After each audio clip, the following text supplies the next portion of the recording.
ఇక కేసీఆర్ తో పాటు హరీష్ రావు కూడా జైలుకు వెళ్లాల్సిందేనని ఎమ్మెల్యే కడియం శ్రీహరి వివాదాస్పద వ్యాఖ్యలు చేశారు. జనగామ జిల్లా మల్కాపూర్లో గ్రామస్తులతో కడియం శ్రీహరి ముఖాముఖి నిర్వహించారు.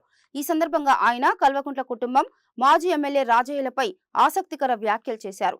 కల్వకుంట్ల కుటుంబం 10 సంవత్సరాల పాలనలో కొత్త రకమైన అవినీతికి తెరలేపిందన్నారు. సాక్షాత్తు కేసీఆర్ బిడ్డ లిక్కర్ కుంభకోణంలో ఎన్ని రోజులు తీహార్ జైల్లో ఉందో అందరికీ తెలిసిందేనన్నారు. రేపో మాపో ఫార్ములా ఈ రేస్లో కేటీఆర్ జైలుకు పోవడం ఖాయమన్నారు. కొల్లగొట్టి విధ్వంసానికి పాల్పడి కొత్త రకమైన అవినీతి అక్రమాలకు తెరలేపి ఇవాళ మేమే నిజాయితీపరులం అని మాట్లాడుతున్నారు. ఎలా మాట్లాడగలుగుతున్నారో నాకు అర్థం కావడం లేదు. నిజంగా ఓసారి ఆశ్చర్యం అనిపిస్తుంది. ఇవాళ కేసీఆర్ కుటుంబంలో, కల్వకుంట్ల కుటుంబంలో లిక్కర్ కేసులో ఇన్వాల్వ్ అయిందని చెప్పి, లిక్కర్ కేసులో కుంభకోణం జరిగిందని చెప్పి సాక్షాత్తు కేసీఆర్ బిడ్డ కవిత గారు ఢిల్లీలో తిహార్ జైల్లో ఎన్ని రోజులు ఉన్నదో మనందరికీ కూడా తెలుసు.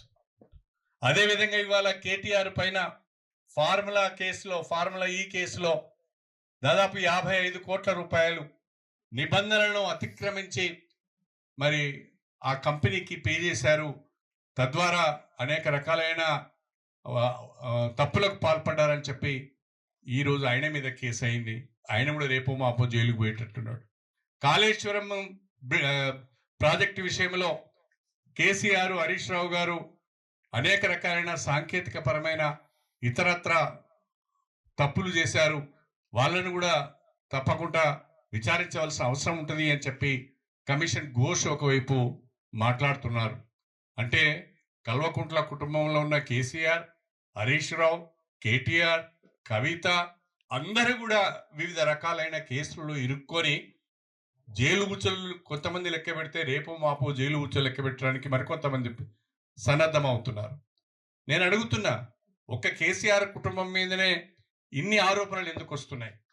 నిజంగా మీరు నీతివంతులైతే, నిజంగా మీరు నిజాయితీ పరులైతే ఇన్ని రకాలైన ఆరోపణలు మీ మీదనే ఎందుకు వస్తున్నాయి?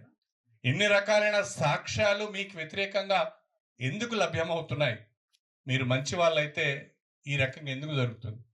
నేను అడుగుతున్నా, 2014 ముందు కల్వకుంట్ల కుటుంబం యొక్క ఆస్తులు ఎన్ని?